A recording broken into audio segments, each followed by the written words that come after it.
कहानी उन आम घरों की है जहां खाने वाले तो कई, लेकिन कमाने वाला एक मर्द ही होता है। बावजूद इसके उससे उम्मीदें कम नहीं होती।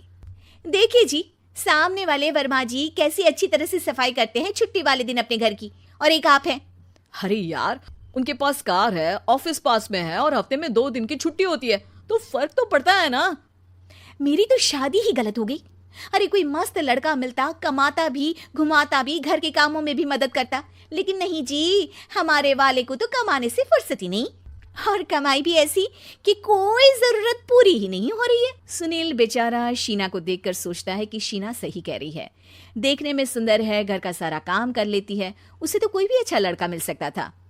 क्या सोच रहे हैं? भागने का इरादा तो नहीं है? अरे नहीं मेरी प्यारी बीवी, मैं तो नहीं, पर डर है कि तुम नहीं कहीं भाग जाओ मुझे छोड़कर। शीला सुनील के मुंह से प्यार भरी बात सुनकर मुस्कुराती है। आप भी ना। सुनील एक दिन ऑफिस से घर आता है कि तभी शीना कहती है, सुनिए जी, वो मेरी सहेली आई थी, सारा दिन वो लोग यहीं थे, अब जा रही थी तो मैंने कहा नहीं नहीं, मेरे पति छोड़ आएंगे ना तुम्हें, तो रोक लिया मैंने।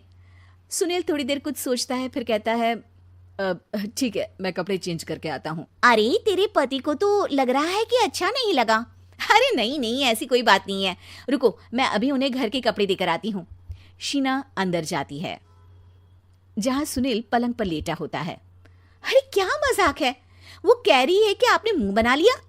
सही तो कह रही है, सुबह से अब ऑफिस से लौटा हूँ, एक कप चाय का तो पूछा नहीं, 20 किलोमीटर जाओ और आओ, और फिर कल उसी टाइम पर ऑफिस। अरे यार, मुझे गाड़ी चलानी आती ना तो बोलती भी नहीं आपको, और कौन सा रिक्शा खींच कर जाना है आपको। सुनील अब क्या बोलता। रात देर से आता है और सो जाता है।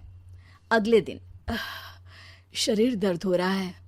अरे तो मत जाओ ना ऑफिस, चलते हैं ना मार्केट घूमने, फिर पिक्चर देखेंगे और रात में खाना खाकर घर वापस।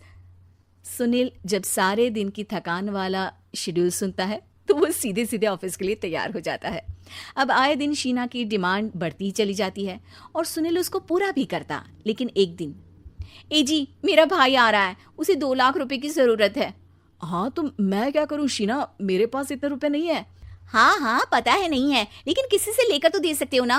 अरे मैं किससे मांगू, मेरे तो जानने में भी कोई नहीं है जिसके पास इतनी बड़ी रकम हो। तभी वहां शीना का भाई शीनू आ जाता है।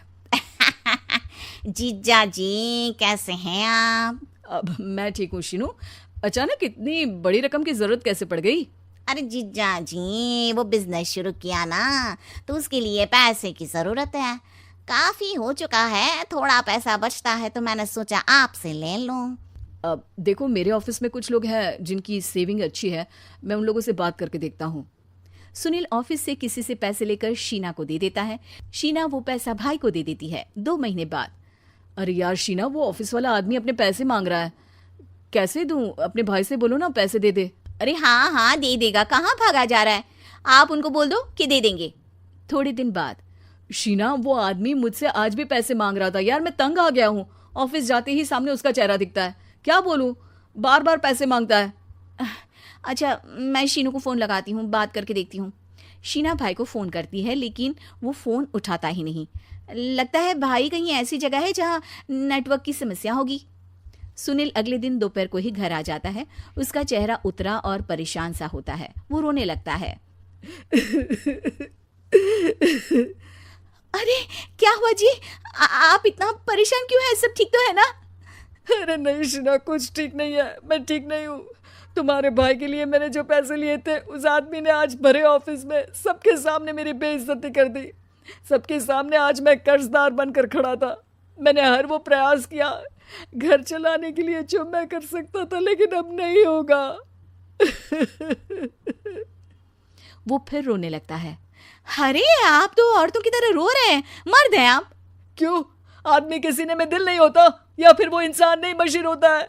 अरे मैं थक चुका हूँ शीना, तुम समझती क्यों नहीं?